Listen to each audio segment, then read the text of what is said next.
So we've got some advice with mom motivator and family expert Demi Austin Thomas. Thank you so much for joining us. Thank you so much for having me. Always great to be here. So good to see you today. It's so good to see you too. You know, we're going to be talking about three big topics, and that's sex, social media, and communication. So all of those topics I know can be different for parents, and every parent, there's no really one size fits all for every parent-teen combination. So if we're kind of giving, you know, like getting into these topics in terms of social media, that's the newest thing that parents growing up can't relate to because they didn't have to deal with it. How do you set boundaries for your teen? Absolutely. I mean, definitely it's a hot topic, right? Because social media is here. It's not going anywhere. If anything, it's evolving.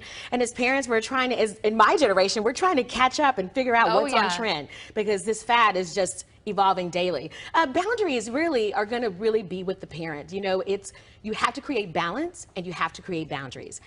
Boundaries are going to start with back to school right now. Yep. Everybody's getting out of school is monitoring that social media time because that's going to be important. No summer's happening. We're at home.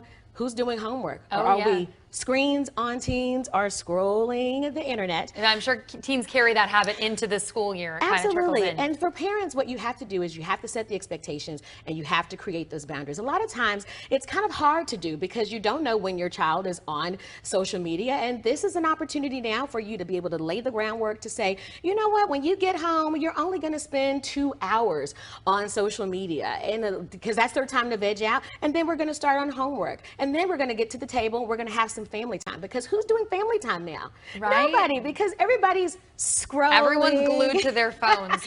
Everybody's scrolling on the internet. So this is a great time to be able to set those expectations and having the power to be, and the permission to be able to say, you know what? Today we're doing something different and really being in the habit of being consistent on setting those expectations and creating those boundaries with privacy settings. And there's so many other opportunities out there that are parent friendly that you can educate yourself on and get moving. I love even just having that conversation with your teens. I think is important. One conversation though that I think a lot of parents have a tough time addressing is the topic of sex. Oh, nobody wants to talk about for teens. I mean, and you have a 16-year-old. Have you had that conversation? You know what, we have, and let me tell you, I think there's a sense of appreciation with that conversation. You know, I think it's such a taboo word. We don't want to talk about it. Oh yeah, it's so uncomfortable. How do we have this conversation? For me, it has been being authentic. One of the things about this generation, they are so real. They want organic conversation because organic conversation is what they trust. So you know what, as a parent, we have to kind of put ourselves on the front line and being able to explore that conversation. So for us, and what we did in our household is we had that conversation. We talked about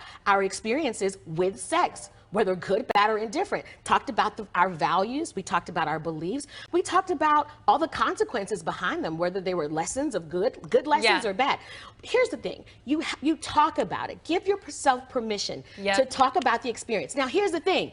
Don't give them the details. They don't need to know all the details. They just need to know that you had the experience. You know, I should say as a little side note, your 16-year-old is in studio right now. I think we might be making him a little uncomfortable. Very uncomfortable. He's used to being uncomfortable because that's what it's all about. You just put it out there. Absolutely. Having uncomfortable conversations. I mean, they're really healthy conversations. Yeah. And you really get to the heart of the issue. Do you find that when you open those lines of communication that your teens come to you then afterwards? Oh, yes, absolutely. I mean, research shows that when you are organic enough, you are having these uncomfortable conversations of dialogue, the doors are open for communication. Yeah. Your teen typically tends to stay away from alcohol, drugs, and unprotected sex. And you know why? It's because they trust their parent. They know that their parent has an open door conversation. So when they feel uncomfortable about life's experiences, especially with peer pressure and as with social media, think about how many images are being thrown up, sexual content, violent themes, bullying. They can go to mom and dad and they can have some real tough conversations and they can trust the advice that they're getting because they know it's coming from mom, it's coming from dad, it's coming from a real place. What's your advice for parents that, you know, if their teen comes to them with something that they disagree with or are doing something that they disagree with in maintaining those lines of communication? Because that's usually kind of when it'll break off for parents. Right, absolutely. And one of the things that I really engage my parents is to be able to allow your child to have a voice. Parenting for me is all about managing a personality.